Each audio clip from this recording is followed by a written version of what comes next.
I'm calling this meeting to order. Please rise for the pledge. Scott, will you lead us? Pledge allegiance To the flag of the United States of America and to the republic for which it stands, one nation, under God, indivisible, with liberty and justice for all. Welcome, everyone. We've got some new faces tonight. Let's see. Up first, we've got the approval of minutes. Does everybody have to look over the minutes? Do we have any corrections? Any comments? Nice job as always, Sherry. Yes, thank you, Sherry. Anybody willing to make a motion? I move that we approve the minutes as presented. Thank you, Sue. Do I have a second? Second. Thank you, Jen. Been moved and seconded. Any discussion? Any public comment on this? Seeing none. All in favor say aye. Aye. Any opposed? Motion passes. Public comment. Do I have anybody here for public comment tonight? When? Seeing none, we will move along. Personnel action items. Liz, anything out of the ordinary? No? Everybody have a chance to look them over? New names? Anybody willing to make a motion? I move that we, accept this stuff for the personnel. Thank you, Mark. I second this. Thank you. It's been moved and seconded. Any discussion? Any public comment? Oh, we did have one. Rebecca? Just thank you, Liz. I liked the putting down the percentages of what we're still lacking at the end. I thought that was really helpful to keep us all in the loop all the time. So thank you very much. Maybe you've done it before, I just noticed it today. She hasn't scrolled all the way down the page all year. Apparently. Any other discussion? Seeing none, no public comment. All in favor say aye. Aye. Any opposed? Motion passes. Up next, renewal of certified staff, 24-25 school year. Standard. Any discussion? Do I have a motion? Heather, I'll move to approve the renewal of the certified staff as presented. Thank you, Scott. Thank you, Jennifer. It's been moved and seconded. Any discussion? None. Any public comment on this? None. All in favor say aye. Aye. Any opposed? Motion passes. Okay, up next, renewal of non-union staff for 25 school year. Move to accept as presented. Rebecca, do I have a second? Second. Thank you, Jen. It's been moved and seconded. Any discussion? Yes? I just had a quick question. A while back, we had the team, like the bus driving team, come in and present to us about behavior problems on the bus and them not being able to do anything. But it really never came up in any meetings. Like, did anything get resolved with bus drivers? Like, do they have authority to discipline on the bus or what? I know they have to take kids to school, but what does that look like for them? So I think what you're referring to is we had a contract driver come and spoke during public comment and aired some grievances regarding his bus. We have had meetings with bus drivers and KMS, specifically with the middle school, and just went through some training. Bus drivers do have the authority to maintain discipline on their bus. We also have advertised for bus monitors, and where we can hire bus monitors, we can have them rotate different buses or have them on trouble buses. But really, it's the expectation of the bus driver that they set the standard just like a classroom teacher would be. Obviously challenging, and some buses require monitors and others don't. I'd say additionally that the PM routes are probably more of a challenge than some of the AM routes for obvious reasons.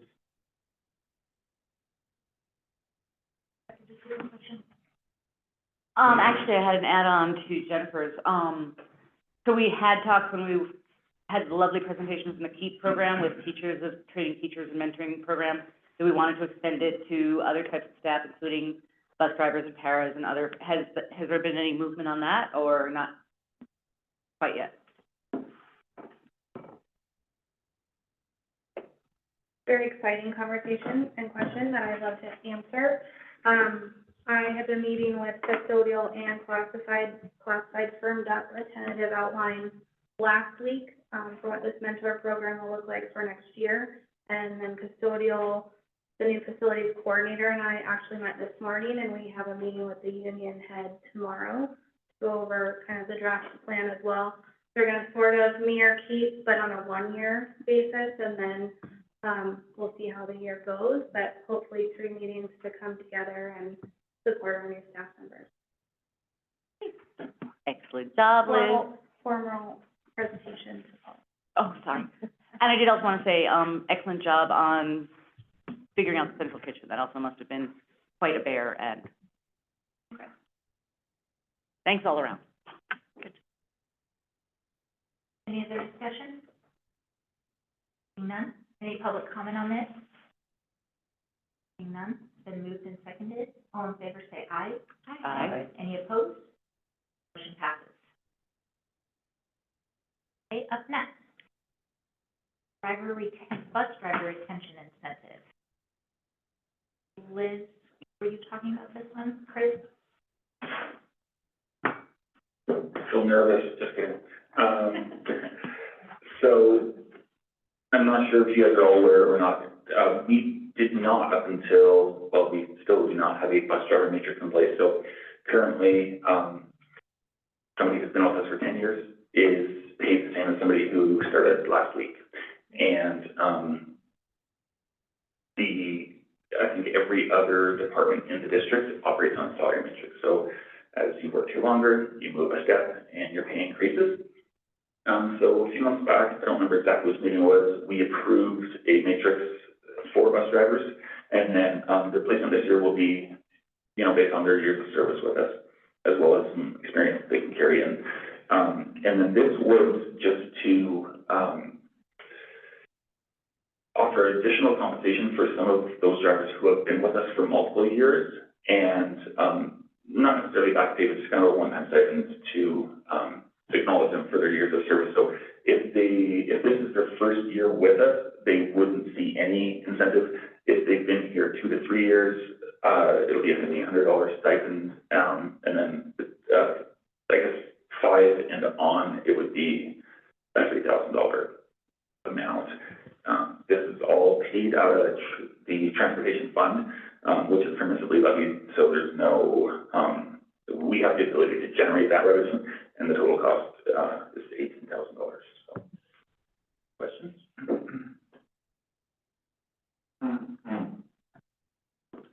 Well, you said years 5 and up, but Oh, sorry. 4.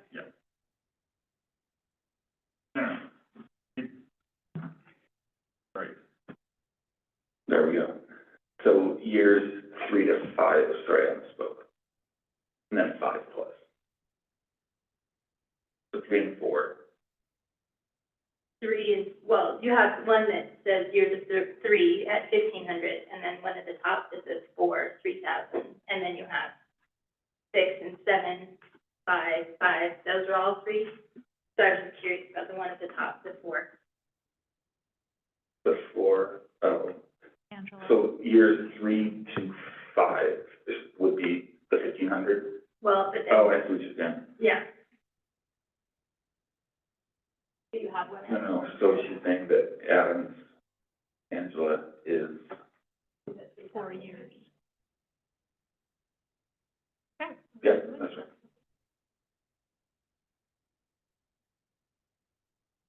So will you say it one more time what it is? Would you mind saying one more time what it is? All of them, or just Angela's? No. 4 and over? So 0 to, This is 0 to to 1 is 0, yeah. okay. 1 to 3 is, sorry, 1 to 2 is 1,500. What's that? 3. You have, so 0 and 1 would be nothing based on this. 2 to 4 should be 15, and then 5 and up would be 3. Right. It's just the one that's 4 that's funky. Yeah, so the first row is wrong. In the, Adams did not calculate correctly. Yeah. So if you've been here 5 or more, it is 3,000. If you've been here 3 to 4, it is 1,500. So, Or two, because you have also groups. One at two, that's 1,500. maybe we got some work to do. Actually, the way it was explained in finance, and I think that's just a mistake on Angela Adams, so 0 to 1 was 0, 2 to 3 was 1,500, then, 44. 2, 3, 4, and then 5 and above is 3,000, so it was explained, finance, correct, Scott? Yes. Thank you. Sorry, guys. Move to approve with the More simple. clarification suggested by Jennifer? I have one question. So will this be every year, Chris? Just Just one. today? Oh, okay, just So now there's a matrix in place. got it. Okay, so Rebecca made a motion with the. With the correction. amendments and corrections and clarifications mostly suggested by Jennifer. And do we need to be like explicit, because it'll change the total as well? Well, identifying the correction takes care of that. And that it should be limited to this fiscal year only. Second? Okay, and moved and seconded. Any further discussion on this? Seeing none. Any public comment on this? None. All in favor say aye. Aye. Any opposed? Motion passes. Special Service Director hire. Matt? Yep, this is me. We had just a fantastic pool of candidates for our special services director, which felt really good because Sarah has done an outstanding job. She's transitioning into a different role, and you always worry about how you're gonna fill some of these shoes like that. We interviewed 3 candidates, and at the end of the interview, the committee was pretty solid that we could have hired any one of them, and that's pretty rare. Usually the conversation when you leave those committee meetings is, what if this person says no? Are we comfortable with number 2? So out of a really quality pool and a really quality interview group, I'm recommending Shemaya Bennett for hire as the new special service director. Shemaya is a current employee for us.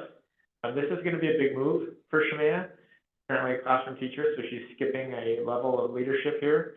But we have full confidence in what we've seen from her, her creativity, her organization, her knowledge of the district. What she's been able to do in her current position has been really impressive, and we're really excited to add her to the team. And we had a strong interview committee.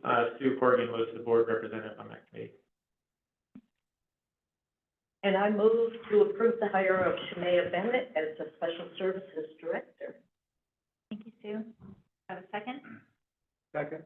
Thank you, Jack. Been moved and seconded. Any discussion? Starting in July 1. Any further discussion? I just want to make a comment with this process, that as we all sat around the table, waiting for, the third interview, several of us said, I hope this person blows our socks off, because we'd hate to have to make a decision between the two. And it took us, I mean, a good hour or two to make the decision, and I'm not sure we even left that day, knowing. But it is really encouraging to have 3 strong candidates and have to make that tough decision. But I've known Shemaya for a long time, and I've seen her grow in that long time. So I am very pleased with her enthusiasm. Thank you, Sue. Thanks for serving on that committee. Any other discussion? Seeing none. Any public comment? Seeing none. All in favor say aye. Aye. Any opposed? Motion passes. Okay, up next, we've got our work study topic.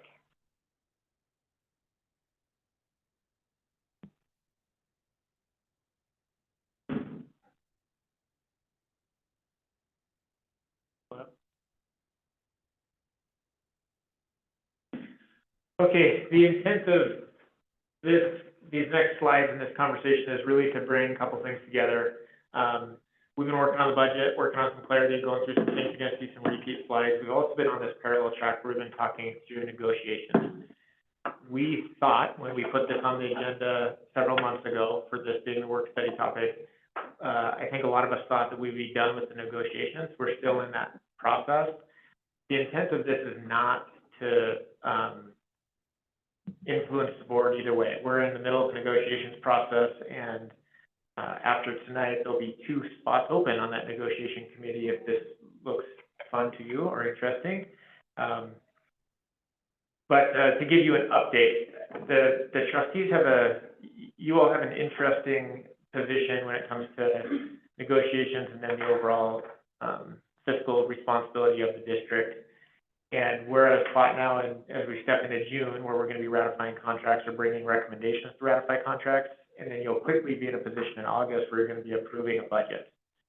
We just want to make sure that we're giving you information in a way that you can have an opportunity to process all of this and see how it connects before you adopt a budget in August. Also, I hope you know by now that we're looking at more than 1 year solution to budgets. And so there's these complications on complications, and we want to expose some of those thoughts of where all of this is going. Hopefully give you some security when we make a recommendation to pull from the interlocal agreement that there is a process to get us down the road. The last thing I'll say, and then we'll jump into this, is there's just some hard conversations whenever you start talking about negotiations and budgets and fixed amounts and what's in the legislation and potential there and frustrations with state funding mechanisms. And then most bluntly, just what we've seen around the state this spring has been really hard on the school community. When you see significant reductions in force in Helena, in Billings, Bozeman, Missoula, this isn't a Kalispell problem, this is a Montana problem, but we still have to deal with it in Kalispell. So all that just to set a foundation for what we're going to talk through. A little trip down memory lane. You remember we started here with this budget process, just talking through how we're going to start organizing this information. We agreed on some key norms, and then we underlined the word least. We wanted the least negative impact on students and staff, but then we wanted to present some solutions that were more sustainable over time. Can we take some of the ride out of the roller coaster with up and downs of school funding and ride the wave with interlocal agreement, but find ourselves in this smooth spot where it's a little bit more stable. And then we recognized that there were some big pieces of this, and some of them are more long-term than short-term.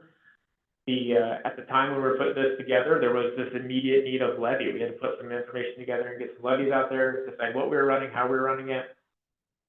We were onboarding a new business manager, a new superintendent, and so it was getting our minds around budget clarity, expenditures, revenue, understanding we were finishing up a long-range facility plan that took place over the course of 2 years, and those facilities management and just the structure of our infrastructure causes some budget pitfalls and then also some helpful things with Lehigh Glacier, KMS, other sites. And then this bigger envelope of the budget development process, and how are we going to put together an entire process that spanned a couple years and encompass all these points. And the last one dangling there is just something we've heard, right? Is that when do we start talking to our community and very sensitive topics that are touched here? It's not just the money, but when you start talking about facilities, when you start talking about revenue sources and the complications of school funding, like it just spoke to this need of having more regular conversations with our community instead of the only time they hear from us is when we want money or need money. So all of those things are still in the mix.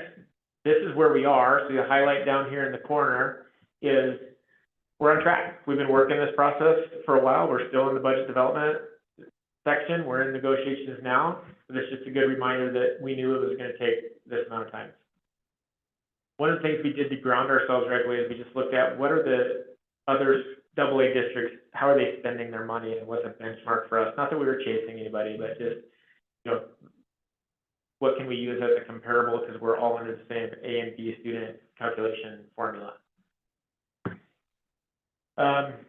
And then we did this internal look, and I'm not gonna pull up the chart here, but we had a graph that just showed all of our sites and the efficiencies that we have at different sites, and some of them were related down to the physical structure and how many students were in that building, related to the staff, the complexities of some of that. Some of them were related to special programs, and programs that are near and dear to our hearts that we don't wanna change. We're just gonna have to live with some of those ratios. And then we were able to find ourselves at the spot where we had these key takeaways.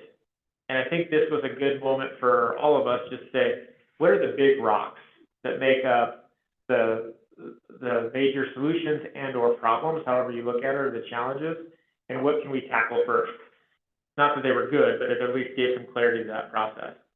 So from there, this is where we stepped into now, is this conversation around what are other districts doing, and how can you reorganize your staff in a way that still fulfills all the educational requirements or the course offerings that we currently have, but you're just manipulating and managing your schedule different, to be able to provide those same schedule or those same course offerings with a different FTE. And there's different ways to do it. And so we've dug into it, we've looked at other schools, what they've considered. This little scheduling key factors is just a way for internally us to keep track of when you shift one thing, what are the other things shifting? And so on all of those columns, you'll see, how many FTE, what's the factor in there, what would be required. So I should back up. The far left represents the different options for a middle school, high school schedule.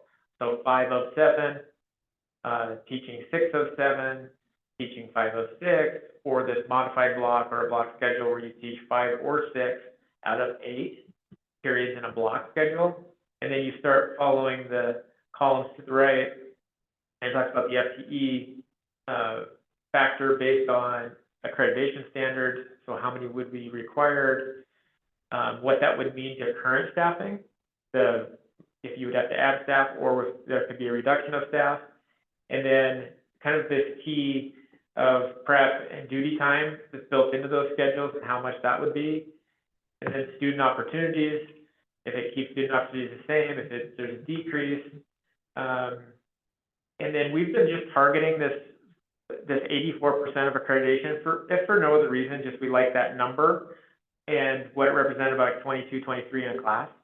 And so we just like that number, but you can carve that up any way you want, if it's number of students over a day or if it's number of students in a period. But regardless, it's that 83, 84% of maximum accreditation. So then we dug into it a little deeper with our K-12 admin team just to get their sense if we were missing something. And so we had conversations around how do you practically start changing a schedule on how a school, middle school or a high school operates, and then what are the other things that need to be taken care of in a building that we might be forgetting about. And one of the things that came up was, if you shift to a modified block schedule, so you're teaching 5 of 8 or 6 of 8, we currently have teachers teaching 5 of 7 with a duty period, and we would no longer have that, potentially because the teachers had more collaboration time, which would be great for PCDE and all the things we're trying to do. But the hidden cost in there is we'd probably have to hire back those classified staff, those hall monitor duties, study hall, all the things that we use teachers in their duty period now to cover. We would not have that coverage, so we'd have to hire them back. So although you might see some savings with staff reductions, you see some of that come back in classified staff additions. And those were good insights. And then just the anomalies where you do this on paper, and it has this projection of, in the perfect world, if every class had 22 kids, or you had this many sections all day, this is how many staff you need. We know that when principals schedule, it doesn't work like that. You have some classes like a band or choir that might have a lot, but then you have some sections and we have some classrooms that are small that they wouldn't be able to facilitate that. So we've just said, we would never go to that, and the goal was never to go to that, the thinnest margin. It was, if that is the target, then what is the flexibility that's practical, and that's why we got the principals talking about it. Yeah, please. So I guess if I'm trying to understand you, when you're saying, when you're talking about that duty period, on these lines, we're looking at the 7 and 5 versus the 7 and 6. Is that right? Kind of when we're talking about the loss of the duty period to teach 6 classes instead of 5 out of the 7, is that correct? Yeah, so the current contract is 1/5 of a teacher's time is for, it's prep or a duty period. Okay. So how it works in the middle school currently is a middle school teacher will teach 5 of 7 periods. 1 period is for their prep. And then the other period, right now, everything's considered a duty period. So they have collaboration time. So 3 days a week, they're collaborating with their other teachers in their grade level or department. And then 2 days a week, they take on a duty period, which could be lunchroom supervision, it could be in-school suspension, it could be hall monitor. But 3 out of the 5 days a week, there's 2 periods a day where there's an individual prep or a team collaboration time. Okay. At the high school, it's a little bit different. The high school currently has the same basis with out of a 7-period day, teach 5 periods, have 1 personal prep period, and then have a duty period. Some teachers are assigned a duty, some teachers are not. We have a group of employees that, and this just kind of happens, but like coaches don't have a duty period, department heads don't have a duty period, and then other teachers share a duty period. And then those duty periods are those same assignments like the middle school, but a smaller group of people that have those assignments. Okay, so when you were considering the schedule, so you were considering modifying some of that duty period to accommodate more teaching hours, is that did I hear that correctly, or? Yeah, so there's a couple ways to do this. I actually think this conversation as far as the negotiation part is dead. And it matters in the sense where it limits some flexibility in how you schedule. But it doesn't matter in the sense of the bigger picture of the FTE to student ratios. So if Pete pulled up this calculator, and this is just one way to see it visually represented. So if Pete goes up to 25 on KMS, he looks at target class size. The numbers you really want to pay attention to is in the columns below. So can you scroll up a little bit, Pete? Right there. So at the 5 of 7, if you're teaching 5 periods and you have 25 kids in each section, we're at that 83% of accreditation. If you have 6 of 7 and we have 25, you're at 100% of accreditation. That wasn't our goal, to go to 100% of accreditation.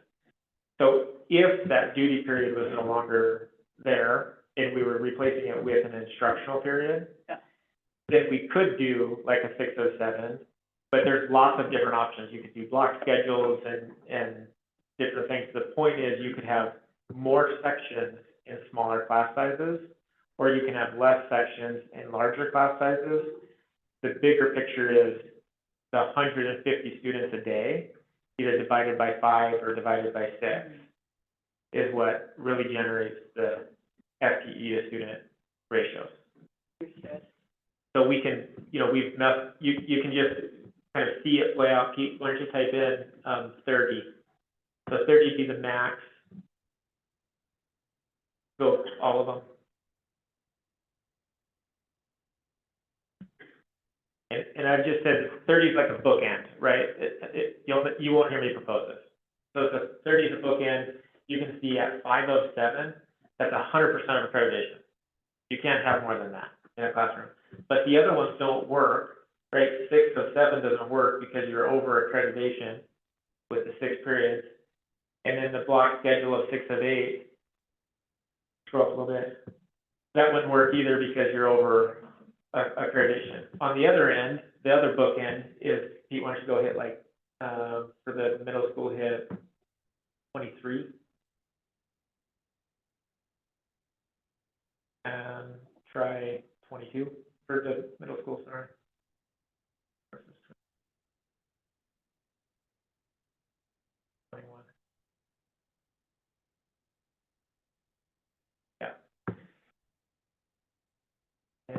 do 22 for GHS. So this represents really where we are right now. So the 20, we're at teaching the 5 of 7, we're at 70% accreditation at KMS, 73% at Flathead and Glacier. That's where we are right now. So that's our current. That's our current. Okay. And what we've recognized is we're in a budget deficit, but we also we're not on track for budget stability. This is the part when I was front loading you with all the details of the conversation. Some of these parts aren't fun. Like when you start digging into the details, this is the message that's not fun, right? If we go to our staff right now and say, how many students we see a day right now is not on track for budget stability for our district. That's a very unwelcome message, right? But the tweak is very minor. So if we're seeing, scroll to the top, Pete. If we're looking at a 21 average at KMS, at 22, if we add, let's go to 24. So you have 3 students. We're at 80% accreditation, but it makes a significant change in the FTE. You're looking at 8 FTE under that calculation. If you go to 25, in which that's what we put on there for each one of those. Is that 83%? Yeah, and that gets us that 83%. I do want to say though that, and Chris, you can chime in anytime, but I would say that this is where there's maybe even a little bit of tension within our team when we're running these calculations is 83% does not get us to budget neutral. The reality is if Pete typed in 25 for all of those positions, or all of those. So if our average class size is 25, 6 through 12, no matter how we shape this, when you divide up students, it just means, that accreditation side based on how many periods.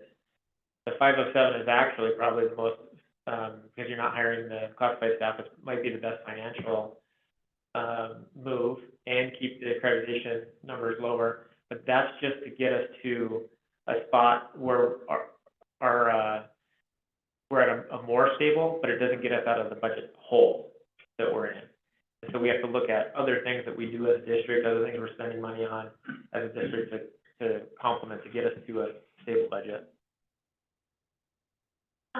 When you're calculating FTE against accreditation, any staff is counted in that? Is it just certified? Great question. So we actually looked at certified, but then we backed out staff that don't have kids on a regular basis. So we backed out counselors, and then we backed out staff that have specific life skills programs or any of those types of programs. We backed them out, and we just use staff that are in a rotation of taking students. So this is a pretty accurate idea of Yep. the actual full classrooms that we're looking at. And then in conversation with principals, with the staff, the schools have had some of those extra classified staff to do these positions, and now for some years they've had the certified staff do it. What's the feeling? Do they feel like one has served a lot better than the other, or both are workable? Well, I think that what I've heard from the principals is that they prefer when certified staff have those responsibilities because they know the kids. Yeah. And they've just appreciated teachers running an in-school suspension program, or teachers, even just hall monitor issues, do a really good job of connecting with kids, and they know the kids. It's an expensive model to have that happen. But I would say the principals probably prefer. I wouldn't be as bold to say that I would summarize how all teachers feel, but I have had some feedback from teachers that they don't fully enjoy all of those assignments, those duty assignments. I will say though, the thing that I appreciate, and I think I've heard teachers appreciate and principals appreciate, is the extra time for teaming or collaboration or PLC time. There is a little bit of a disconnect. We've talked about this through negotiations where the K-5 staff has the one personal prep, and then 1 day a week they get a second prep to do some team work. That's just been an issue. We talked through it. I think we'll at someday just get to a different spot, but right now we're probably just letting that go. But the more collaboration we can have with our staff, the better. The other thing that I would say is that, there was a point where, and it was probably just in how I presented it, that it was offensive. And I totally didn't mean it like this, but some people were offended at the idea of a duty time or a prep time or a collaboration time or a PLC time or whatever was not valuable time. And I believe the exact opposite. As much energy as we're throwing into PCDE and sending teachers to see the model and do internal site visits and external site visits, I believe wholeheartedly that educators need time to collaborate. They need time to work through challenging situations to actually change the things that they're doing in their classroom. It doesn't mean they've been doing anything wrong, just to be clear. Like, we're not trying to change something that's broken. We're trying to change things to make it even better, right? And schools should always be doing that. So you need to spend time studying and then figuring out a way to apply it, and then have a group of people you can come back to and say, well, how can we do this even better, right? Is how do we get that into a current schedule, and I think another thing we've agreed on is how can we use the budget to pay our teachers the most amount of money that we can. There isn't a teacher in the country that is making too much money, and if you look at Montana being 50th in the union, definitely not in Montana, right? So when we start looking at salary and comparisons and all of that, it's not in an attempt to say we want anybody to make any less money and we want people to work more. It's rather just looking at how are we spending our money, and what if classified staff did some of these duties and teachers did the other duties, would we be able to put more money to the staff when we look at how much it costs staff to take on that duty period versus what it would take to have a classified staff take that.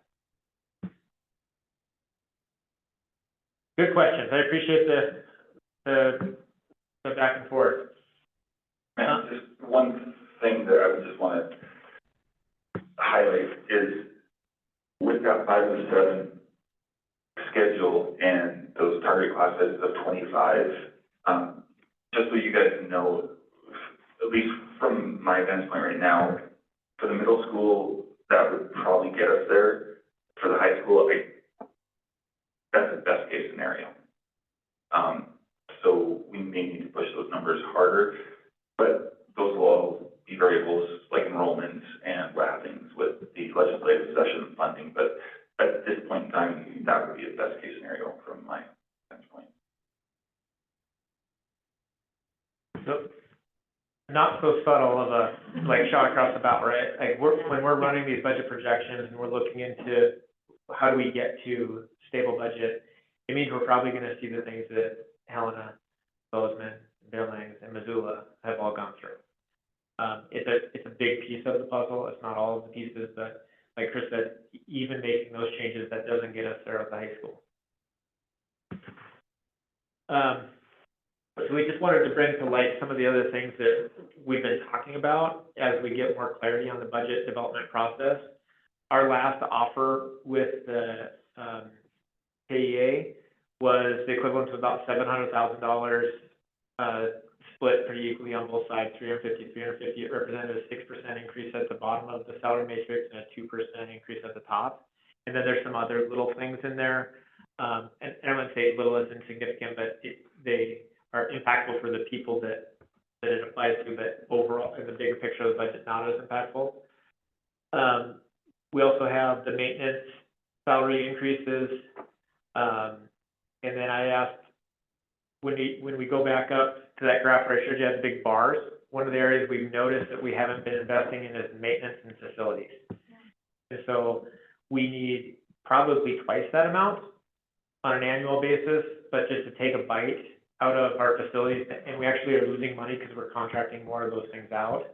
But to put some energy towards our maintenance facilities, we put a $250,000 mark on that. We have some proposed custodial increases, which would be about $155,000. Then the admin would be the same as it's historically been referred to as kind of the B2. They don't independently all negotiate. We just run some protections there.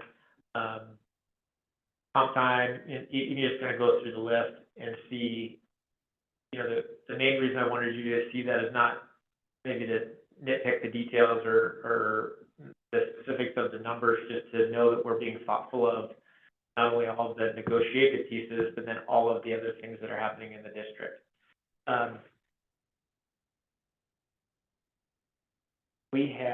There's a line item in there that says FTE changes. We found a few people that weren't coded, that weren't represented in the general fund. And so that was just making sure that before we cut those positions, that we represented them in the budget. And one of them was the addition of a communications person that's represented in that budget. Matt? I just have a comment. As we work through a lot of these budget issues, I'm very appreciative of the time everyone has spent looking at these things. But I also want to make sure that we're not putting the burden exclusively on classified staff or certified staff. I think admin has got to share in some of these budget concerns, and I was glad to see on the last slide where it says admin and non-union COLA. Does that mean that that's going up?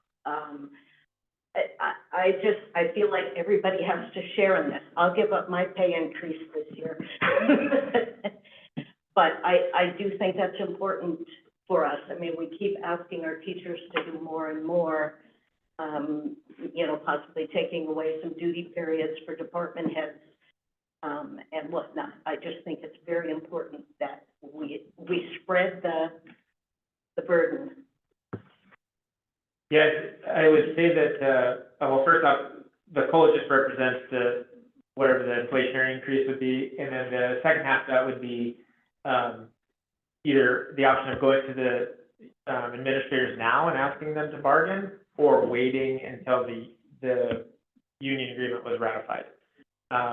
There isn't an administrator that wants to take an increase more than any teacher.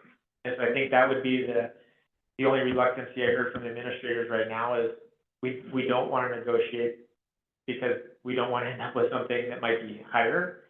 But I think that they want to end up with the same, and I think that's historically what has happened and what I would recommend. As far as the staffing and all of that, the plan would be to use all of next year to work through that. We're not in a position to where we could change schedules and go to a block schedule or something like that before next year. That process, we need teachers to be a part of that process. So it'd be principals, department heads, other central office administrators working a process to determine what is the best outcome for that building, and then moving forward with some sort of change, which would be inclusive of change for everybody.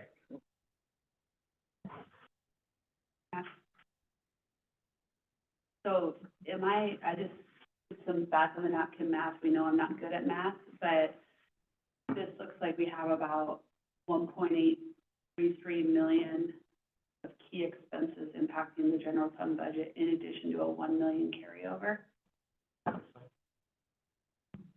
Pretty close. Okay. So good math. 1.7. The only thing that I would add in there I'll is, get better at math. yeah, the only thing I would add is that, you know, we're saving some room for a 1% plus or minus. When you look at any budget, a 1% variable is a pretty slim margin. And just because our budget is a bigger dollar amount doesn't mean that that percentage changes.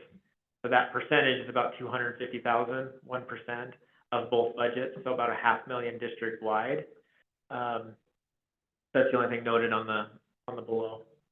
And that doesn't include our 1 million deficit carryover? And the point of including the $1 million deficit this year is to indicate that it's likely that we will call that from the interlocal agreement. So it's more speaking to the overall capacity of the interlocal agreement to carry negative budgets, then it's reflective of pushing it forward into an additional million. We're not projecting it forward as 2.7. We're saying 1.7, but the reality is we're probably going to end this year with a negative number, potentially around $1 million that would need to be covered from the interlocal agreement. However, had, we not been able to offload some of our general fund expenditures to the ESSER money, it would be sitting right at $2 million that we'd be in the red by.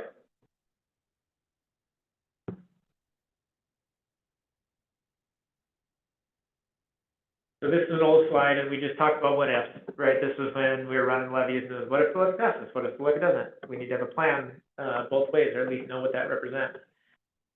We know now what happens with the levies, so this is just an update from there with recognition that there were 4 positions at the elementary that we did not fill through attrition, and the levy at the high school was attached to 4 positions, but since that levy failed, we will not replace those 4 FTE.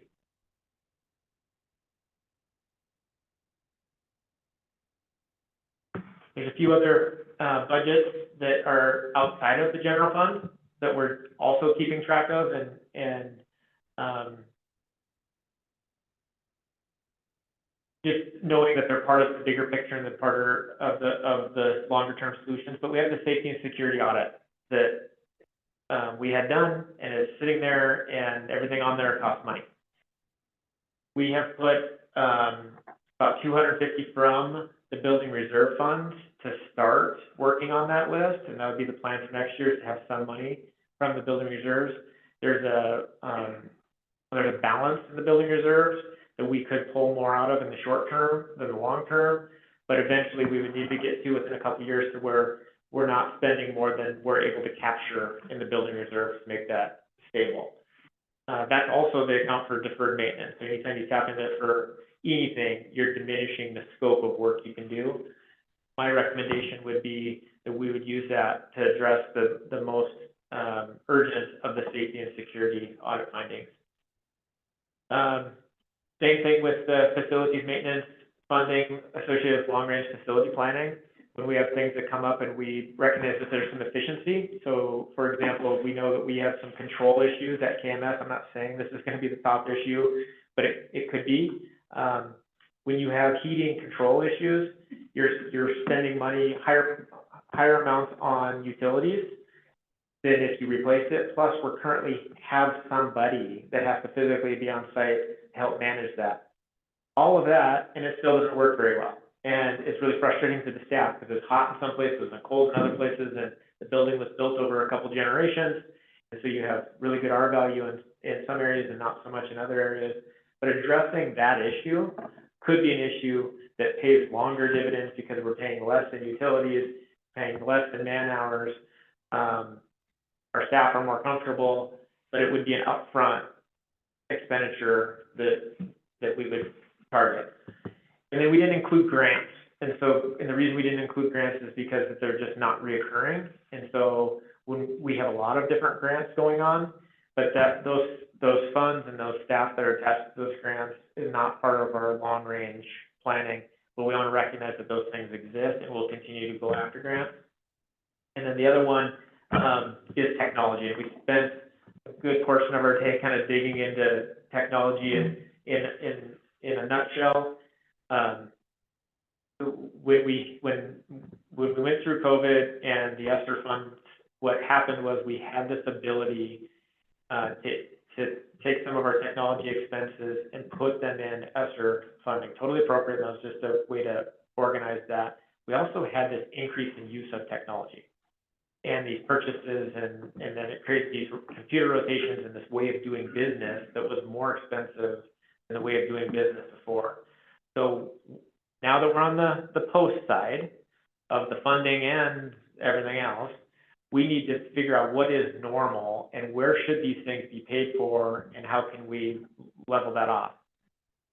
Making it extra complex is the fact that the elementary district is nearly 100% funded and has a technology levy. The high school district is funded at about 90% and does not have a technology levy. So if you look at technology expenses, it should come from the general fund, whether it's the high school or the elementary. The reality is the elementary general fund has more capacity to absorb those than the high school, and the elementary has a tech levy also to have more, or take care of their needs. So it really just compounds the problem for the high school and then creates this equity issue for us. We don't have the riddle solved, but just know that we're working on it, we're thinking through it, but it'll likely be projected out in some sort of disparity between the elementary and high school based on funding, and then different solutions based on the different districts and how they're structured. Just for a little context on that, Matt, the 2019 technology spend on devices and software was just slightly over $500,000. COVID kind of pushed every student to be ready to go online learning. And as of today, we're pushing up towards about $2 million projected in spend, about a quadruple over that 5-year window. And in some ways, a lot of that is toothpaste that doesn't go back into the tube. We can find efficiencies in some places, but Eric just has had a ton to keep up with as we've gone kind of fully digital over the last 5 years. And so it will be a big expense going forward compared to historical spend. I'd also say technology is a good example of what we're seeing across all of the other budgets from pre-COVID to post-COVID, is the ESSER funds provided a way to cover a lot of those expenses while we were seeing inflation happen. And now, post-COVID, post-ESSER, we're comparing an old budget, a 2019 budget, to a 2024 budget and calculating those real dollars inflation all at once because we don't have the other funds available. So it just makes it that much more glaring of, especially with technology, not only the use and need increase, but also just the cost of the things that we were purchasing back then have gotten more expensive. Just think how many pieces of paper and pencils and abacuses we could buy.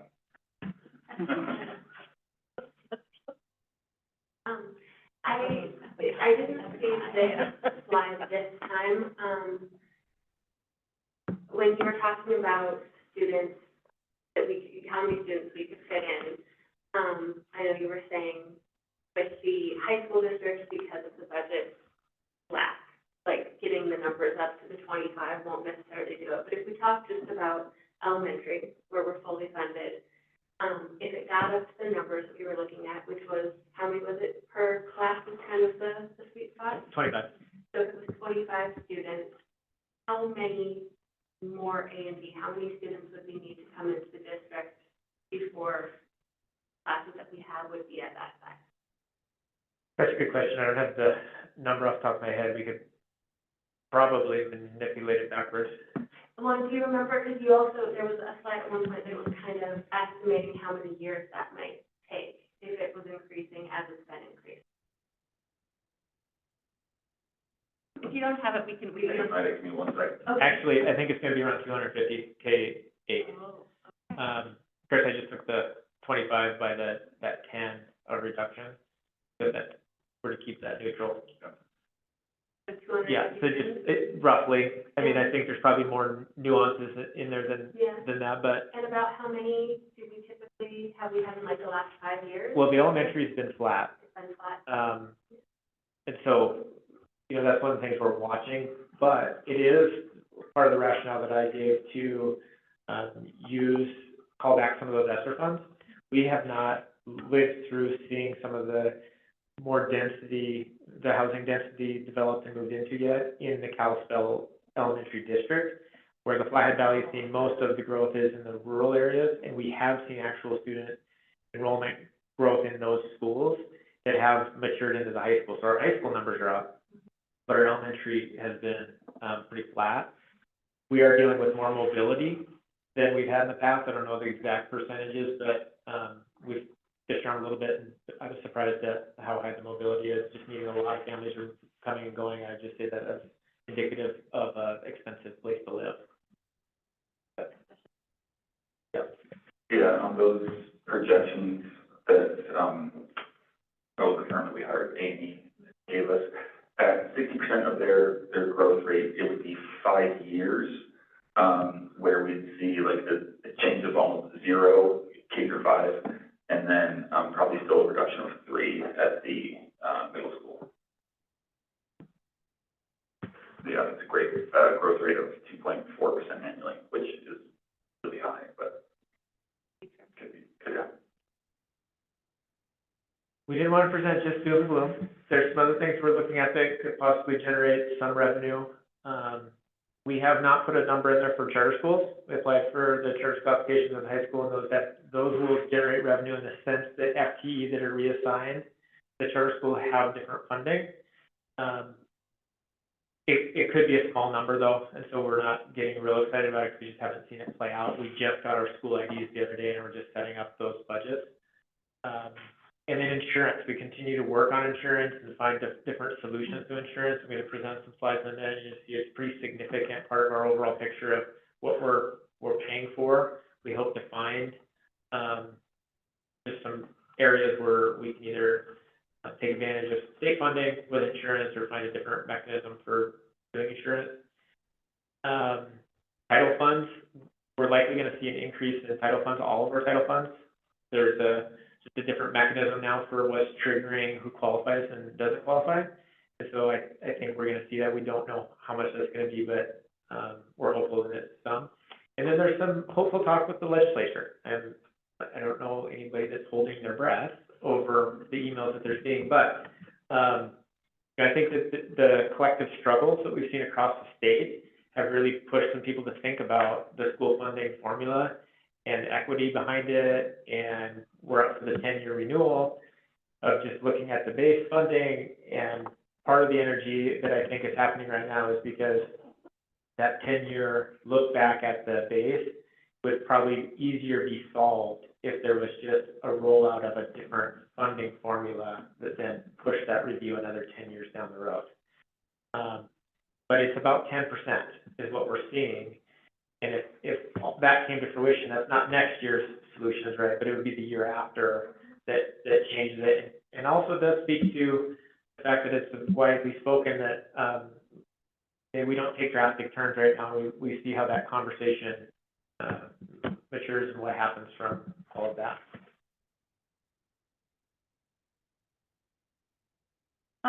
So some negotiation updates. You guys ratified the maintenance CDA last meeting. I'd love to have 2 more to talk about, but we are still negotiating with the other 2. Just a brief wrap up of what you did ratify last time. The only increase would be the salary increases, so those are noted there. Overall, very positive negotiating experience. Custodial negotiations, we met last week. What you see up here, anything that is white is actually a current proposal and not a tentative agreement. So the yellow on the next 2 slides are things that have been tentatively agreed upon. Our current offer for the custodial union would be a 10%, 2%, 2%. We had suggested a 15-step compressed matrix from a 26.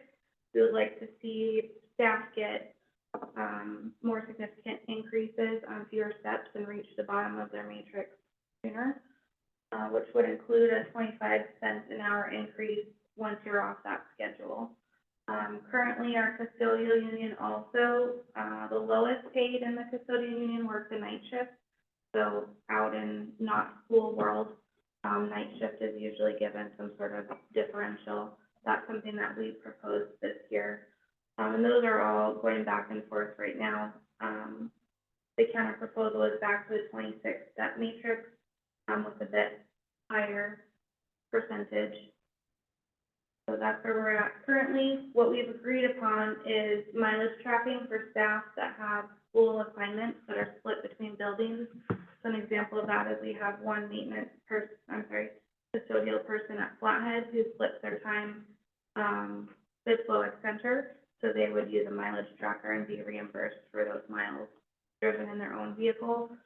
And then really positive in our custodial union tentative agreement is that currently custodians cannot bring in any years of experience, so we've agreed tentatively to potentially bringing in 5 years of experience, which would be an increase of $2.17 on this year's pay rate, if they were to come in at step 5 instead of step 0.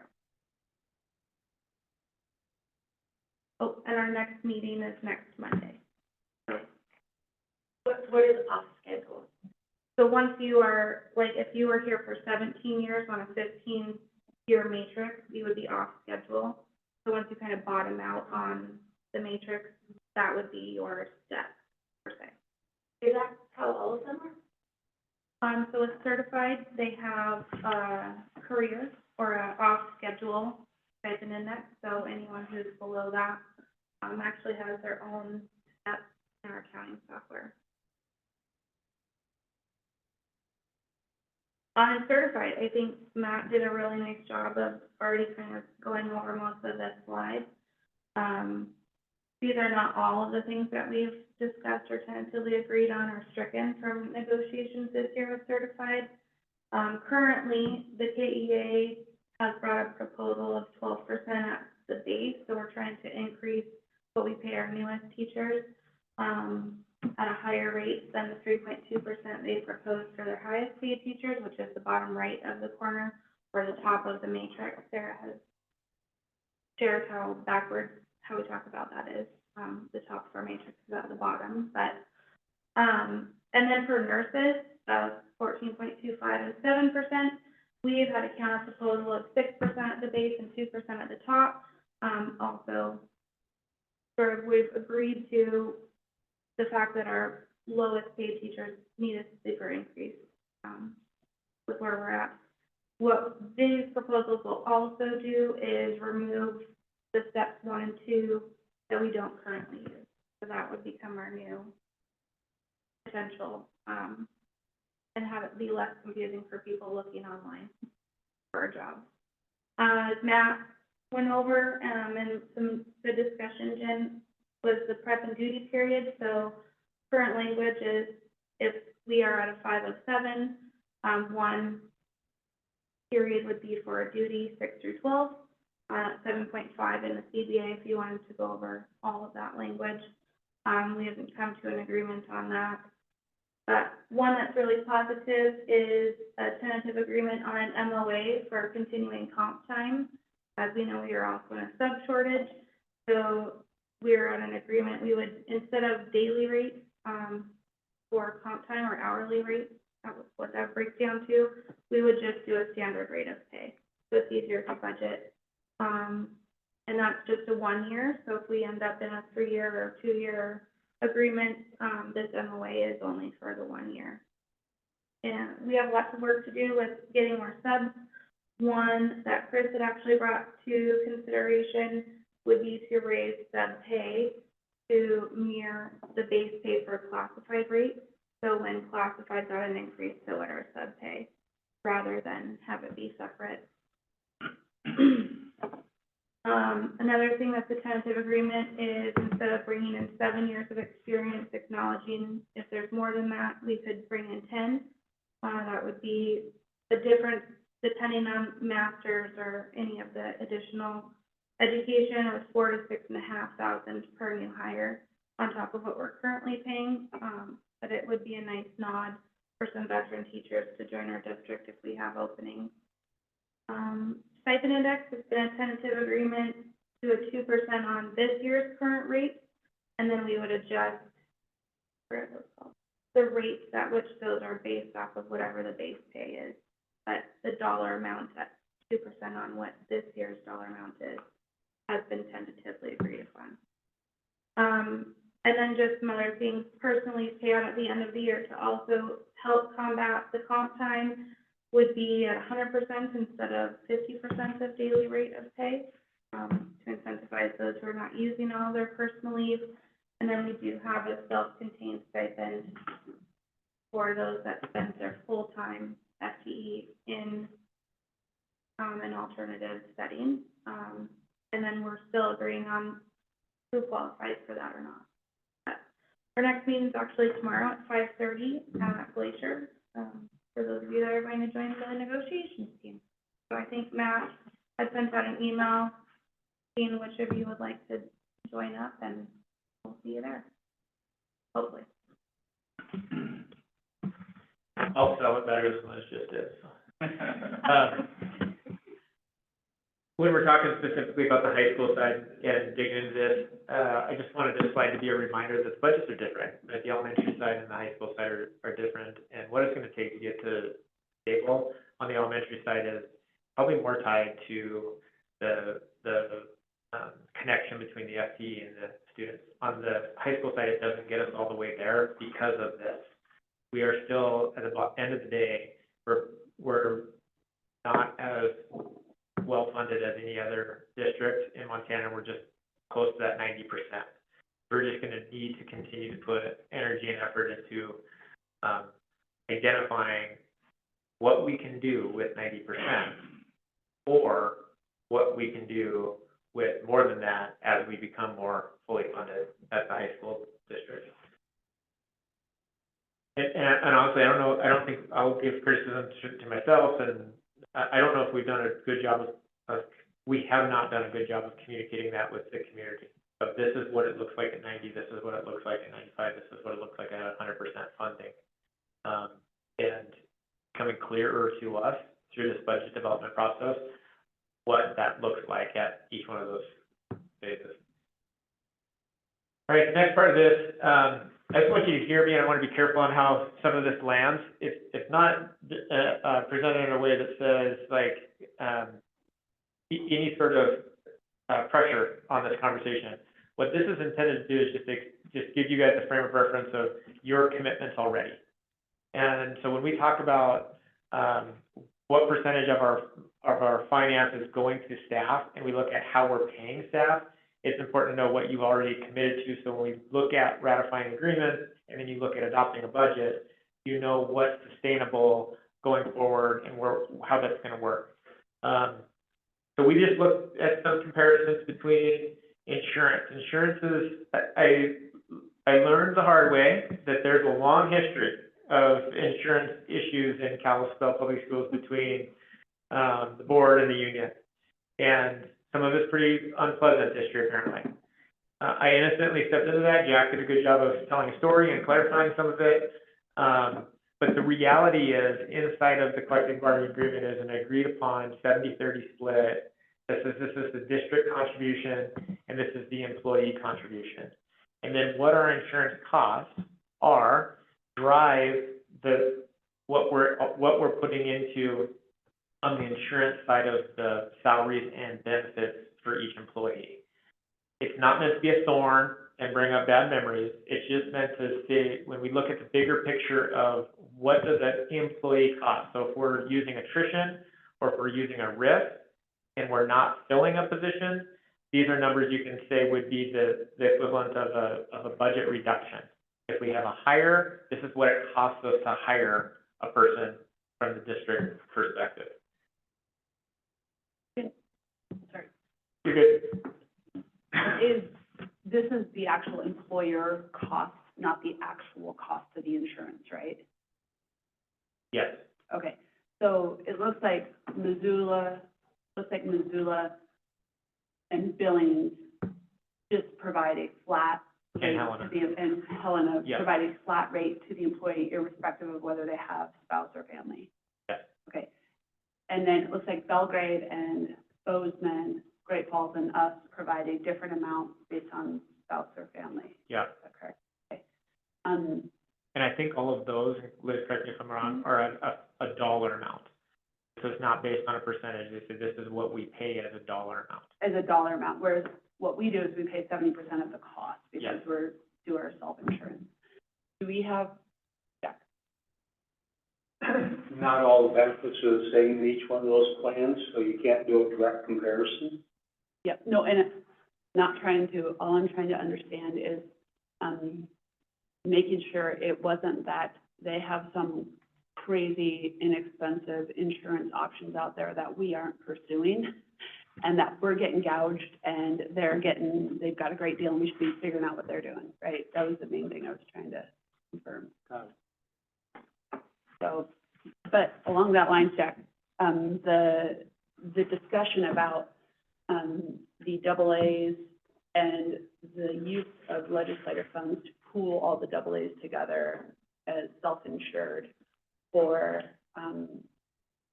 and bring in other schools, what's the status of that? Well, Matt or Sue might be able to explain it more, but it sounds like it's going forward, but I'm not sure how healthy that's gonna be. I'll just leave it at that. Right, I just didn't know if there was relief. Yeah, so the AA districts pull together and hire consultants to come in and kind of analyze the current state of each district's insurance coverage and cost, all that kind of stuff that was performing. That initial phase kind of recently wrapped up, and the kind of long and short at this point is, it depends. It depends on how well you're running. There's probably half the districts, the AAs, that are interested in pursuing further information, and half are saying they're feeling pretty content and running well. Of the AAs, there's only one that is fully insured. The rest all run their own insurance. And it really is a mixed bag. Buildings in the world of hurt right now with like 20+% increase this year. Same time, Belgrade, the district is fully insured, and they're seeing even steeper than 20%, so 34, yeah. So it's all over the map, right now. And it's gonna take all the AAs to get this to move forward, right? It won't take all the AAs, it depends on which ones, but there is a threshold to hit of, yeah. Okay. The spirit of your question, or the heart of your question is really good. And so this is not saying that, more investment is better insurance. There's each district has different plans, and you can't do apples to apples comparisons. What this is meant to say is, this is what, from an employer, what you're contributing to each employee. So it's a cost that has to be factored into the budget. So it's the employee is covering the teachers, i.e. are covering the other portion of the cost for whatever insurance is available, whether that be Kalispell or Missoula Billings. Yeah. Gotcha. But this just got us down this path of just digging into it, finding comparisons. We want to treat our people better than other people, and we know that we have stretched resources, but we want to see what is it. What does that look like? The other issue here, when we talk about the base, and Liz talked about a higher percentage at the bottom. Kalispell, Bozeman, Missoula are really expensive places to live. And so when we're hiring staff and we're starting them out in the high 30s, that's really hard to find a place to live in Kalispell, to figure it out for that salary. I think collectively we've all agreed that we want to put more energy in the financial sense at the bottom of our salary schedule, because it's just an urgent close that gap when we can. And actually the union presented that. It was a really, I wasn't part of the team at that point, but it was a really welcomed shared thought. So when we look at, the salary side of it, when we look at Bozeman, Great Falls, Helena, Billings, this around that 40, there is also discussion in all of those districts of increasing it. So that's what they are now, but they're in the same process we are of also increasing it from where they are. So we want to increase the bottom salary piece. One of the challenges we have is what we're paying in those the benefits packages. So when we run that calculation of our total cost of employee, and then you run to that far column to the right, this shows up in a couple of slides, but you see the 24, 25 KPS proposal, and it shows us second to Bozeman. Remember that that's comparing next year's, what we'd be proposing for next year, to what they're currently at. So it's not a year to year. You got to factor in they're also in negotiations as well, so their numbers are going to increase as well. But you needed a spot for that to land, and so that's what that represents in there. Is the max benefits basically taking the cost of a family, spouse, and children health care over 12 months? Yep. So that's assuming you hire a teacher that has spouse and children they put on. Yep. But say like a new grad would just get the single $600 per month.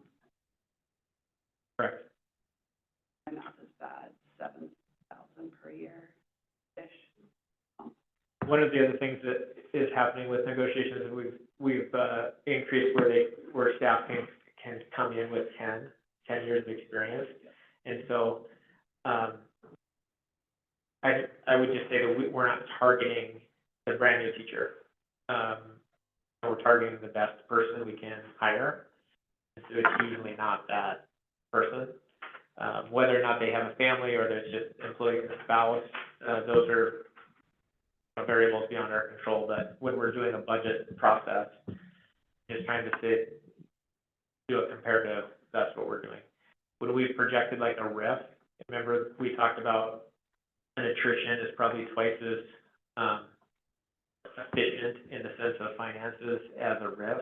It's because the bottom of our matrix is about 2 employees for the top, right? So if you get into a situation where you're reducing staff based on seniority, even with that calculation, because the salary and benefits is so much lower, then it would take twice as many RIFs as one attrition.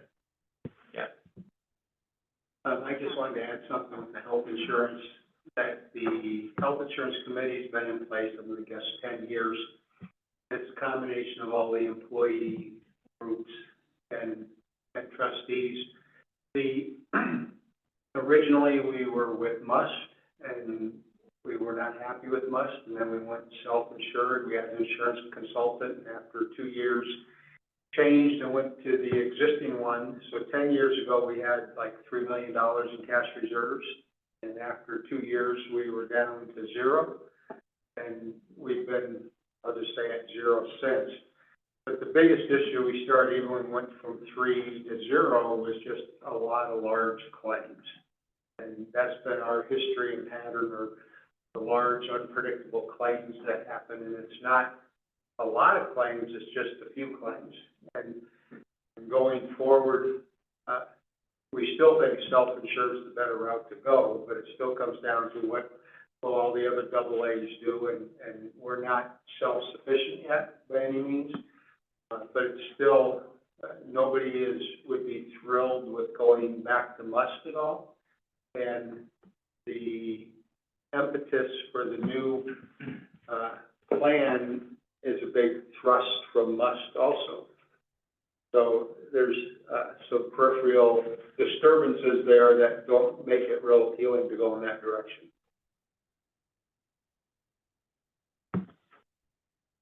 So this graph is just a different way to represent the same information, but it visually shows you if we're doing some comparisons in the yellow, which is the base salary, or we're comparing how much we're spending insurance compared to how much other districts are spending in insurance, which is represented in the green numbers. You can see discrepancies in both of those, and then you can see where we line up for the total. And the total is really the driver of the conversation for the trustees, because that's the budget that you adopt, and that's what your cost is per employee. So we can adjust either the green or the yellow, but it's still going to add to the total. Is the concept. That'd be for our base employee. Just to add to that, also over the years, there's been, in a lot of the negotiations, there was benefits for the dollars that have been allocated to the benefits, primarily health insurance versus salaries, because those were big concerns. So that's why you see that type of balance that's in there. There were years when the salary increases were less than what the benefit increase was. So those are just things. So how do you balance those two? What becomes more important in the negotiations and for the welfare of all the staff?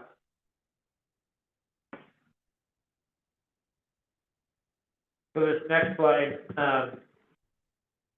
actually has been talked about quite a bit during the negotiation process, and I really do wish there was a different way to represent all of this, because it's different across different districts and how they calculate the highest paid teacher, and it just means on the salaries on the matrix, what fills that box that says bottom right.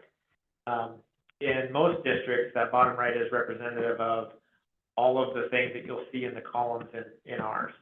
So in our agreement, we have stipend for a master's, a stipend for a doctorate, but in this calculation, we backed out the doctorate, the master's.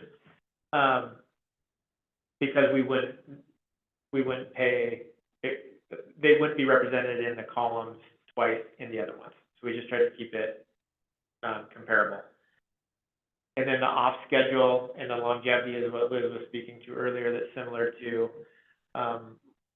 the other, custodial agreement that we were talking about. And, then that total is the far right, and again, that 24-25 would be compared to the 23-24, and then the other, just where it just says Kalispell is our current compared to other current. So we looked at the bottom of the salary schedule, this is the top of the salary schedule, and those same numbers represented, differently, where you can just see what part of it is in salary, which is yellow, and insurance, which is green. That's what makes up the difference.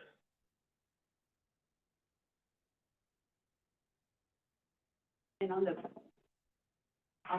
benefit versus compensation front, I would imagine we probably defer to the preference of the union in that regard, somewhat because obviously salary is taxable, the benefit is not, so they might prefer to have more of their compensation by a benefit than put dollars to pay insurance premiums, I'm guessing. Well, we have not talked about reducing insurance benefits. I know, yeah, but I'm just talking about the current split that we have now, why we have a higher benefits payment to our Yeah. teachers versus other schools. Is that, I'm guessing that's probably at their request. That was part of the history, and Are you referring to the 70-30 split? No, I'm talking about the dollar split. There's the dollar amount of the cost of employers that we pay. Well, right, and that's based on the total premium and a 70-30 split where the employer pays 70% and the employee 30%. Pretty much because that's an industry standard. As far as what the split with the other districts, I wouldn't be able to tell you what those percentages are. Yeah, and that's not necessarily my point, Jack, but it's more of the fact that the amount that we pay is more than what other school districts pay by way of benefits. The dollar amount. That's correct. Yeah. And yes, it's calculated as 70-30 split as our total cost, but we offer that package to our employees, and I'm guessing it's probably at their request in prior discussions because it's a pre-tax benefit that it doesn't affect them. I think the history of it is long enough to where there's probably times that it was appreciated and times it wasn't appreciated, is my sense. And we don't need to get into history. Yeah, and I also think that there was just some sentiment that I heard that the certified union felt like they had this history of carrying that insurance conversation because it impacted all other employees.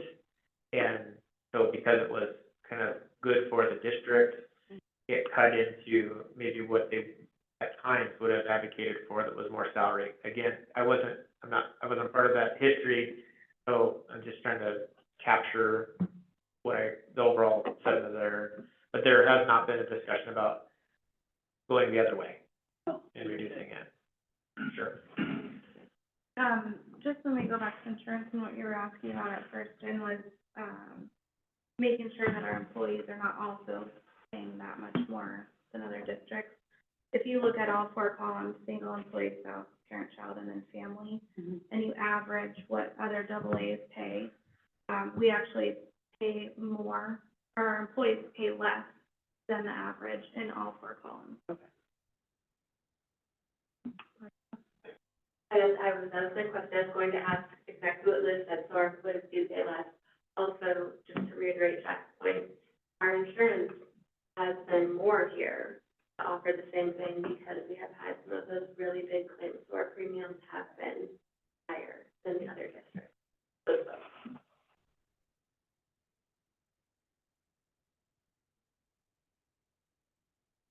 Okay, so here's where we are in the process. We have this deficit right now that we, plus or minus that 1%, right around $1.7 billion deficit. We're still in negotiations. We want to see increases to our, staff. We want to see more of an increase at the base. When we've negotiated with the other unions, we've recognized the hourly rates that those individuals are making and what it takes to fill those positions in comparison to what jobs you can apply for in our area. So we think that our recommendations have been appropriate through this negotiation process, but at the same time, it's a negotiation process, and there's some back and forth, and I don't know where this is gonna land, but big picture, the next time we're together, well, maybe not the next time, but sometime between, now and the end of the summer, hopefully, we're in a position to where we're ratifying an agreement. And then at the end of the summer, we're in a position where we're adopting a budget. And for sure, that budget is gonna have a red number attached to it. It's just how big that red number is, we don't know yet. Any other questions? Yep. So how much of a ticking clock do we have? Legally, we have to adopt a budget in April and August, so we need to have this wrapped up by mid-July, or? There's not a timeline of when you need to, ratify an agreement. You can go into a school year without an agreement. We would prefer not to. I think the union would prefer not to. I think we both prefer to get it settled sooner than later. I think the whole thing just speaks to the, collective agreements and the collective tension, right? On the district side, we recognize the overall contribution and, what that's doing to a negative budget, and then the forecast that we know is real of risks in our future, right? And the higher that deficit number goes, the more risks we're gonna have. At the same time, we wanna take care of our staff, and our staff live in a very expensive place, and, we wanna take care of them, we want them to be able to take care of themselves and live here. So it's just funding that agreement to where something that's doable, and then living with that reality that we adopt going into the next year. And those are some tough conversations, and there's really no way to get around it.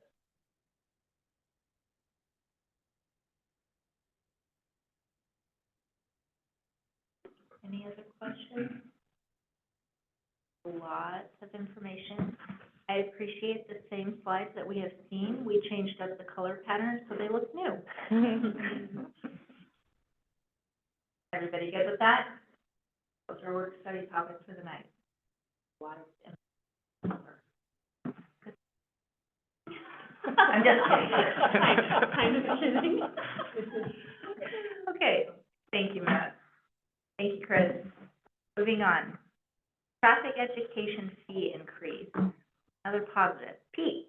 So looking at, increasing the traffic ed fees from $310 to $350. I'll show you the budget here.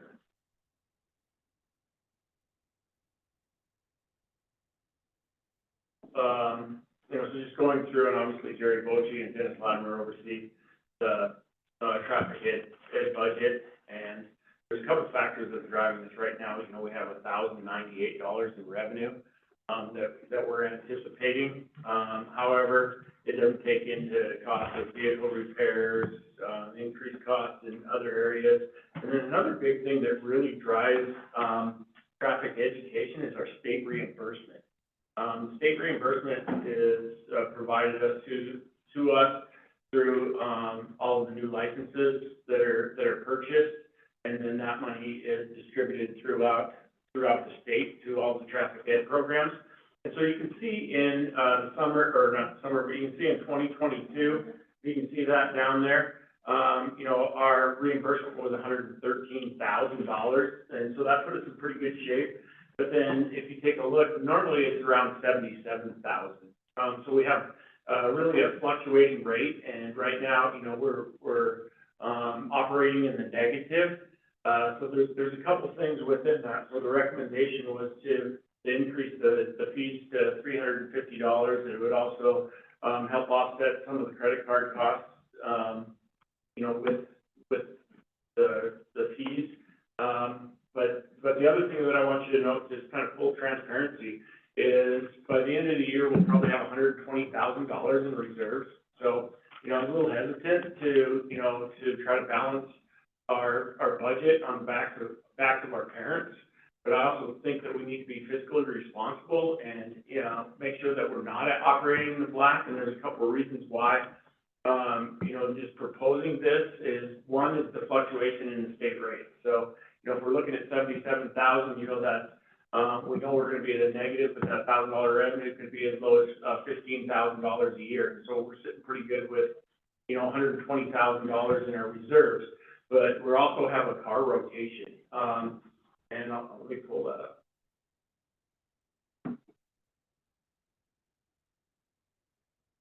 Yep, so that came up. So, taking a look at our rotation, we've got out of the lease business, and then we've gone to the purchasing. So we have some newer vehicles, but, we want to take a look at a rotation of about every 7 to 8 years. And so the next rotation would be in 2026. So we're looking at about, by the time we get the trade-in, you know, we're not sure what the prices will be in 2026. So we're probably looking at about $50,000 for 2 vehicles. You know, so that still leaves us, you know, fairly healthy reserves at about $50,000 or $60,000. But the other thing is I don't know if you guys know this or not, but every once in a while, something happens with one of our vehicles, like a front bumper gets ripped off, or somebody comes flying over the, curb and lands on top of them. And so right now we have 4 at Flathead High School, and we have 4 at Glacier High School. And so one of the things that we've talked about is just buying an extra car. That might not necessarily be a brand new car, but just an alternative car, because what happens is when you're down a car, then you have to redo all of the schedules, and they try to plan everything out, you know, for the entire summer, and then for the entire fall, and then the entire spring. And it just makes it really difficult. It's a change for all of the parents. It's, hey, we need to drive later at night, we need to get permission to drive on a Wednesday. So, you know, just in my discussions with the traffic ed, you know, that we just felt that, you know, we should probably look at this sooner rather than later, because, you know, we don't want to continue to lose revenue. We're not sure on the fluctuation with the state rate. And then we would also look at, you know, possibly buying an alternative car next year to help us with accidents. We have a car, you know, at least once a month in the shop. We had a bumper that was ripped off a couple of weeks ago. We had some vandalism. A student came by and ripped the mirror off and cut the wires. We had a gentleman that drove through Flathead High School and landed on top of the car and pushed it into the building. So there's always something that comes up. You guys know there's always vents and dings. Really try to be, you know, 1, fiscally responsible. 2, I also, you know, hate passing things along on the back of the parents, but it is a program that we offer.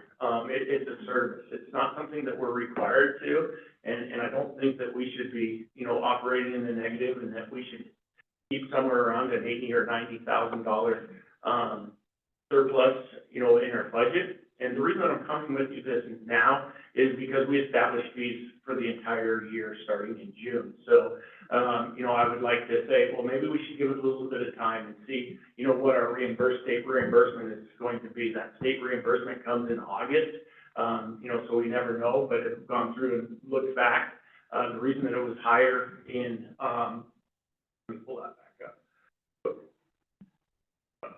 The reason that it was higher back in, 22 at 113,000, we had a pretty big influx of folks coming in, and, you know, obviously with COVID, and so, you know, that's what drove that up, and then believe that it would probably level off. So the recommendation before you is to increase the traffic education fees from $310 to $350. Also had the conversation with the finance committee too on Friday. I tried to slip it into the full disclosure, hey, is it okay to put it in the consent agenda? They're like, nope, this is something we need to talk to the full board about, so I'm bringing it to the full board. Thank you, Pete. Ursula? I can't remember, do we offer any kind of scholarships for students with this? Not that I am aware of.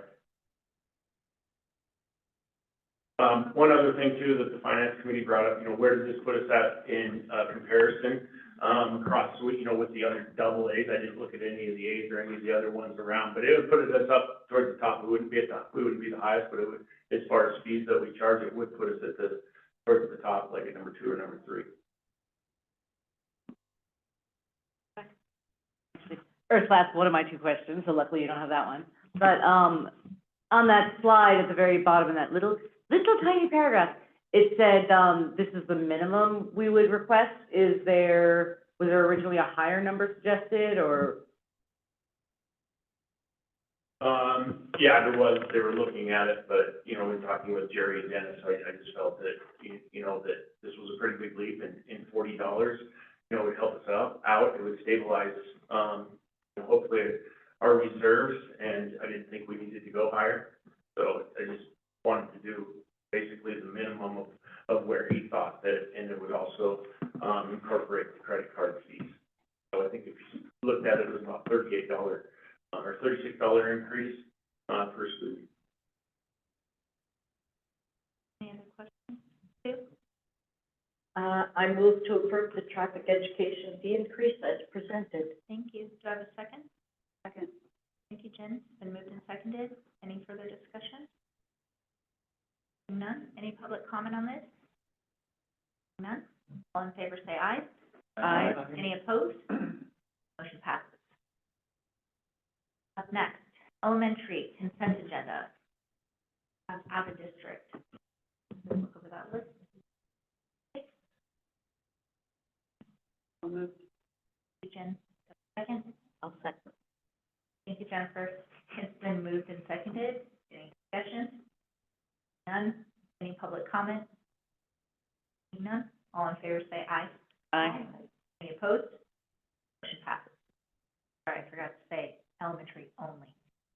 Up next, consent agenda district-wide. I'll move. Second? Thank you, Jen. Thank you, Mark. It's been moved and seconded. Any discussion? None? Any public comments? None? All in favor say aye. Aye. Any opposed? Motion passes.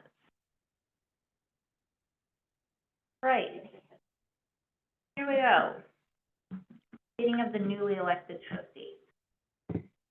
Before I pass this on, I just want to thank all of you for this process. Some of you were here for day one of me walking through those doors. As a mom, just coming to advocate for my child. And I hope you know that I would have rather taken on a bear out in that hallway than come in here in front of this group of strangers and get up there at that mic and advocate for my child and talk to all of you. I want you to remember that one day another mom might walk through those doors who might end up in this seat as well. And just remembering that these are our students that we are serving, and there are parents. You are parents, you know that, but remember sitting in this seat, advocating for those parents as well and hearing their voices. But this has been a journey from start to finish, and I am so thankful to have shared this with all of you and the friendships that I've formed and just the connections that I've formed with all of you. So our new trustees, I want to welcome you and wish you luck and thank you for taking this on. This is a commitment, and this is a service that we provide to our community that I don't think everybody realizes the commitment that we've given and the sacrifice. So I want to thank all of you and welcome our new trustees. We've got Linda and Heidi, and I welcome you to this board.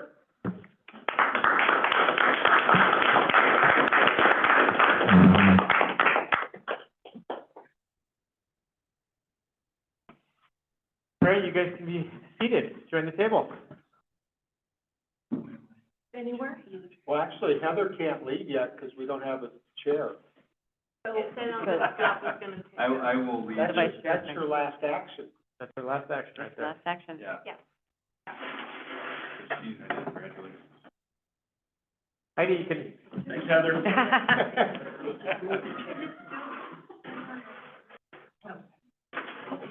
You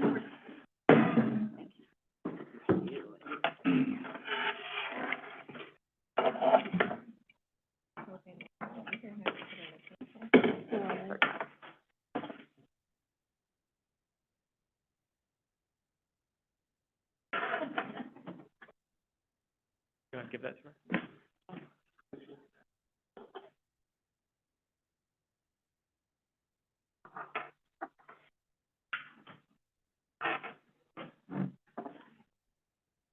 And though he's not here, goodbye to Lance as well. We'll miss him as well. Many years of service. That's all I'm gonna say, it's, Sweden is doing well.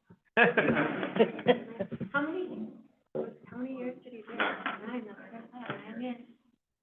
Yeah. Well, thank you to everybody that's going off, appreciate your service, and thank you to all the new trustees coming on for your service. So moving on, we have to realign our board. So we'll be calling for nominations. First, we need nominations for, what? Just tell them how the mics work.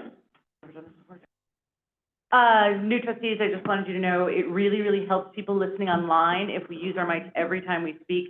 I know it's a pain, I know it's hard. And, red means working and on, which took a little for all of us to get used to. Thank you. So, I'll be calling for nominations for chair. Scott, I nominate Scott Warnell as chair of the board. Thank you. Thank you. Is there any other nominations for? I'd like to nominate Ursula as board chair.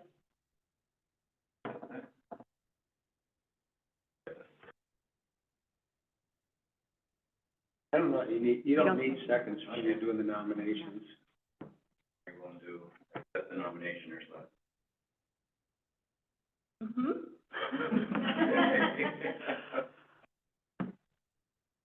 Any other nominations for board chair?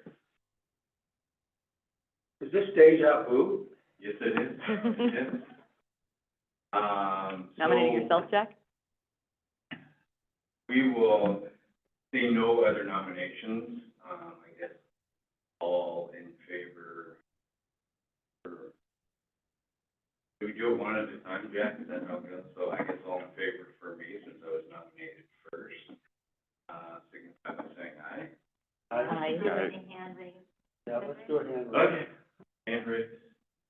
I mean, I guess I'm not right, but. 6, 7, 8. 8. All right. All opposed? 2, thank you. So 8 to 2. No, and then, thanks for trying. Healthy competition. Next up, nominations for vice chair. I nominate Jen Merriman as vice chair. I would nominate Ursula Wild as vice chair. Any other nominations for vice chair? All right, seeing none, all in favor of Jen, raise your hand. All I'll opposed? vote for myself. Okay. 3? I'll give myself a vote of confidence. Opposed? Isn't it in favor of, it's in favor of the other person? Oh, yeah. All in favor of Ursula?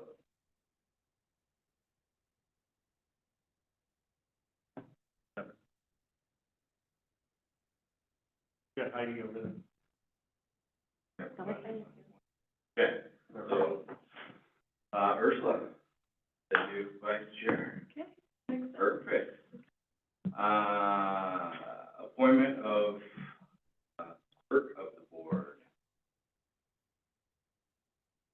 So, Do we need to make a we need a motion. I move that we appoint Chris Campbell as our, what's the word? Clerk. 2024-25 year. Seconded? Any discussion? Seeing none, all in favor, signify by saying aye. Aye. Opposed, same sign. Motion carries.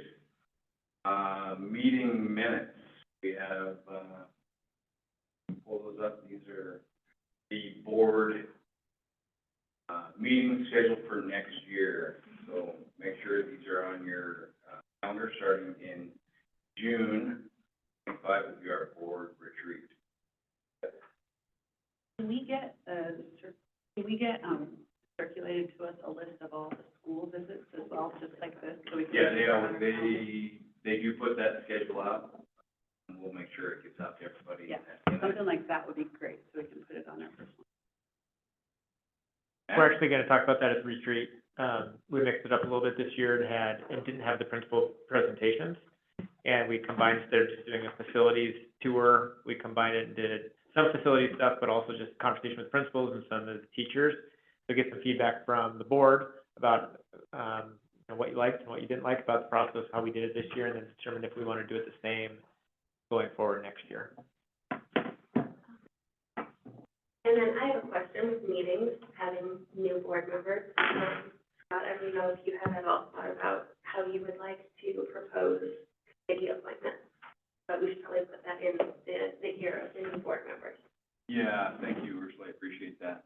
I have not thought about it a lot. I was gonna get together with Matt and have a discussion with him about that. But in the past, all the trustees have been placed on 2 to 3 subcommittees, so you can expect some assignment to a subcommittee. If there's something that you're really interested in, you can send me an email, and I will make those assignments here after the next few weeks. But for today. Yeah. For today, we do need 2 people. But yeah, thank you for the reminder there, Matt. Negotiations, I guess I would personally recommend that me as board chair be on there. Then I would also like to recommend capable of being on negotiations. You have a great understanding of the history of the teachers and the district, and I think you'd be an invaluable member on that committee if you're willing to. I would be happy to. I've done it before from both sides, so.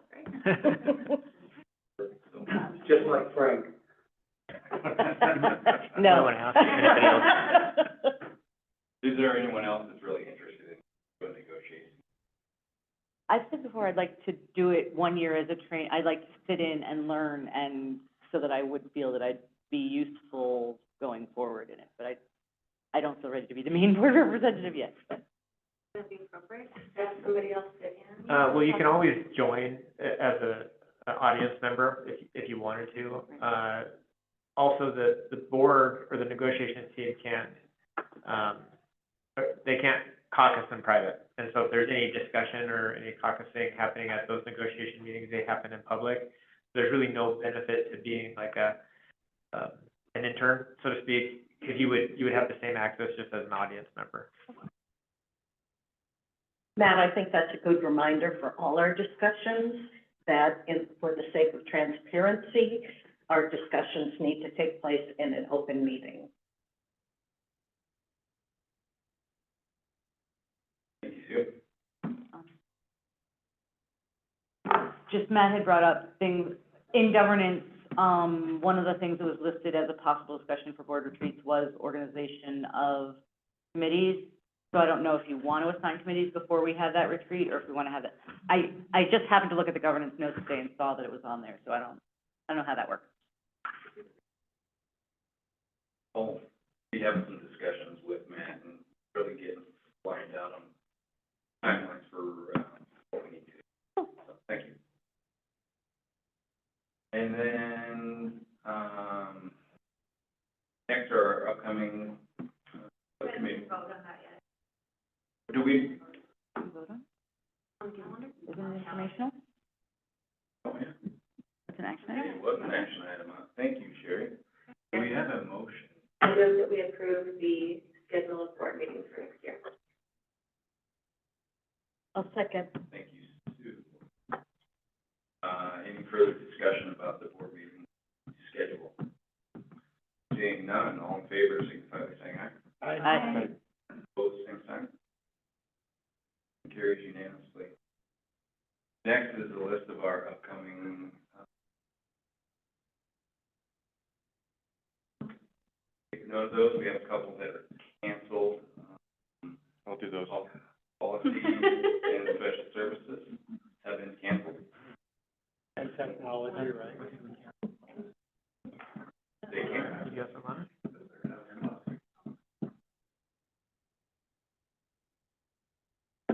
These meetings, I move we adjourn. these meetings are, end up on the website, correct? I don't get them emailed directly to me, that I don't check anyway, but these are all on, They're on the calendar. on the calendar, right? Yeah, school district calendar that you get, so. Can I say one thing before we finish? Sure. I'm not the board chair, so it's not as big of a deal, but I do want to say I really appreciate the opportunity to be the vice chair. Next year will be the last year of my second, term. And there's no guarantee that I'll be reelected, and I have been hesitant in the past because it's such a big responsibility, but I am really excited, and I thank you all for your, trust in my ability to step into one of these positions.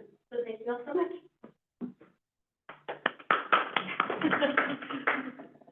Jack, did you have a motion? Died for lack of a second. I'll second, yeah. We have a motion to adjourn, all in favor, say aye. Aye. All right, thank you. Meeting over. All right. Good luck, guys. Only if you're. I'm sure that there is.